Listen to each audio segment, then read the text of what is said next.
past week one, or at least we're more than halfway through week one of the 2020 NFL season. No one thought we'd get here. I'm Eric Eager, joined by Solomon Wilcots and Andrew Fillipponi. This is PFF's Three High Safeties. The first thing we want to talk about today are the games tonight. We first have, we have the New York Giants against the Pittsburgh Steelers and the Tennessee Titans against the Denver Broncos. Let's first start with the game in East Rutherford. Solomon, what do you think goes on tonight in the game between the Giants and the Pittsburgh Steelers? You got to be concerned, right, for Daniel Jones. He's a very young quarterback. We know he beefed up this offseason, and he's got to do a better job of protecting the ball. But more importantly, this offensive line's got to do a better job of protecting the quarterback, Daniel Jones. I don't know how they're going to do that, Eric, against a Pittsburgh Steelers defense that have had 50 or more sacks each of the last 3 seasons, with Cameron Hayward in the middle and then T.J. Watt and Bud Dupree on the outside. I think it's going to be an onslaught and a race to the quarterback tonight against the New York Giants. Yeah, and I figure too, Solomon, that the Steelers secondary, they can go man for man with the Giants wide receivers. So those 2 rookie tackles for New York with Andrew Thomas and then the new right tackle too, to me, that's a big mismatch. We know Daniel Jones, 18 fumbles last year, did not do well under pressure. And as you pointed out, that's what the Steelers defense does best right now. My question, Eric, is going to be, on the opposite side of the ball, the Steelers are working in new starters at 3 different spots on their offensive line. So that's going to be a test for them too. I have no question about them controlling the line of scrimmage when their defense is on the field. But on the other end of things, are they going to be able to protect Ben Roethlisberger? And are they going to be able to open up holes for James Conner? We don't know. We haven't seen this offensive line together. It's been stable for the last 4 or 5 years, and it's going to take on a totally different look tonight. Yeah, that's a great point. One of the things that we saw last season with the Steelers was, with their young quarterbacks playing, how much Ben Roethlisberger was protecting that offensive line over the course of the years by throwing quickly, by making good decisions. But we're a year and a half past when he last played. And, since that time, Juju Smith-Schuster took a step back. Antonio Brown left town. There's a lot of uncertainty here. One of the reasons why I think if you look at the Vegas total for this game, I think it goes under, because I think Daniel Jones is not going to want to produce turnovers that can cause quick scores.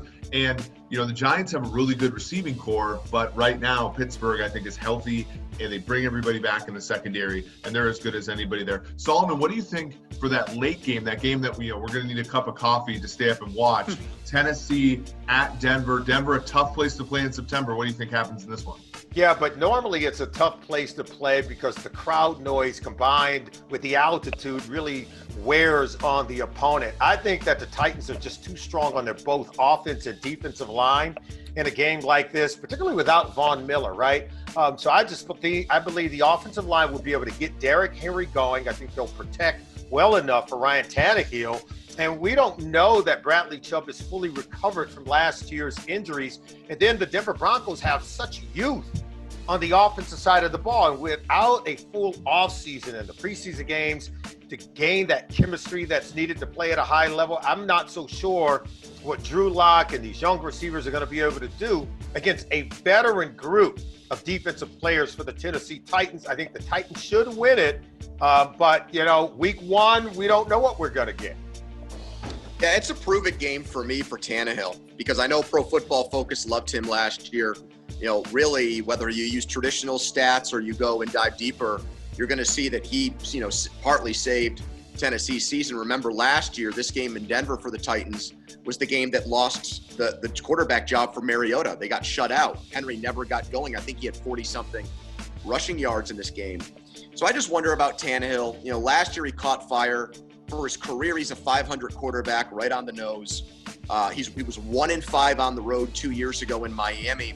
So a lot of it to me is going to be a question about, can he continue the 2019 success into 2020? And I have serious doubts about that. I know Miller's not going to play, as Solomon pointed out, but you do get Bradley Chubb back healthy. It is a Fangio defense. They did bring Casey over, so it's a revenge game for him against his former team. I think everybody's really talking about the Denver injuries with Sutton and Miller. But I think they'll be up for the challenge here. I think too many people have given up on Denver because of what's happened in the last week. And I want to see if Tennessee is the team we saw in the first half of last year where they struggled, or the team that got red hot in the second half and carried it into the playoffs. Yeah, Drew, you bring up a really good point with Tannehill.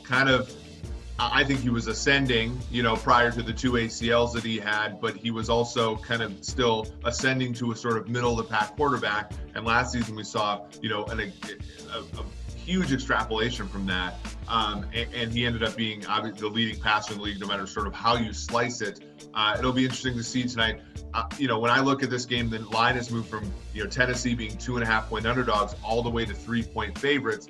I think that's a huge move for an account of Clowney, Cortland Sutton, and Von Miller. I think it's probably a little bit less than that, but I still would take Tennessee to win.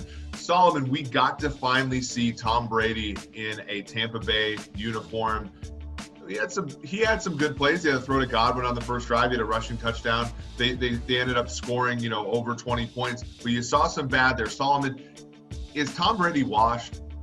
No, I'm not going to say he's washed up. I took the Saints in winning this game for the same reasons that I saw occur in this game on Sunday. I saw an offense that just lacked chemistry.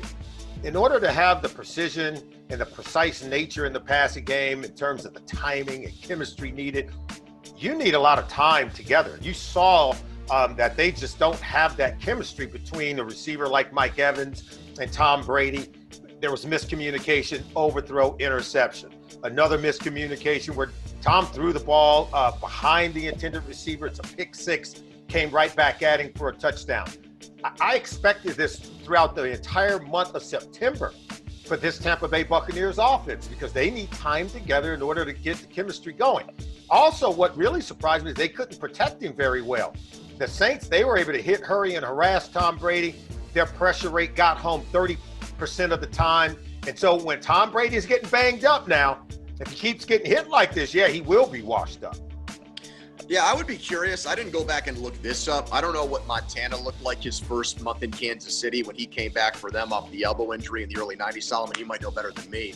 But I do know, just based on other Hall of Fame quarterbacks that we've seen late in their career change teams, it took Peyton Manning a good month in Denver in 2012. You remember, they got blown out, I think, in week 3. Everybody said he was done. And then I don't think they lost another game. Favre, it took a while. I mean, he never even got comfortable in the Jets that one year he was there after all those years in Green Bay. So the point I'm trying to make is it's easy because of Brady's age and the way that he closed out his final chapter in New England, the way that he looked there to just say, well, he's done. But I'm not going to write him off. He had, if you look at probably quality of opponent, how many teams would be tougher as an opening match than New Orleans on the road? I understand there weren't fans there, but to me, he didn't get a soft landing spot. He didn't get Carolina in week 1. He didn't get an NFC East team. He got one of the favorites for the Super Bowl. And it's not like his counterpart in the game. It's not like Drew Brees won that game for Tampa Bay either. He was under 200 passing yards. It was more of a defensive effort. And I still expect that at some point in the next few weeks, we'll see Brady start to fire on all cylinders.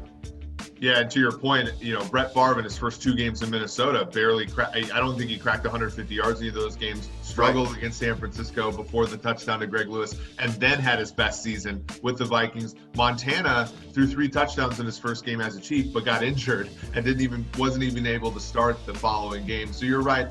It's a mixed bag here. What I'll say is there was some good to take from Tom. He had 5 big-time throws in that game that are throws that earned the highest grade. He never had more than 3 last year, and he had less than or equal to 1 every single game last year past week 9. So you were seeing the question marks we had about him being able to make the big plays. I think were somewhat answered yesterday. The obvious issue is the mitigation of the turnover-worthy plays, of which he had 2 yesterday, and that's what I really struggle with. But no, I think this divisions week, we found out Atlanta still doesn't have a defense. Carolina doesn't have a defense.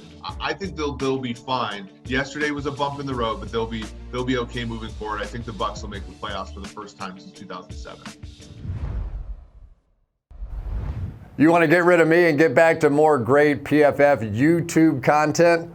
All you have to do is push that button right there and subscribe. Thanks for watching.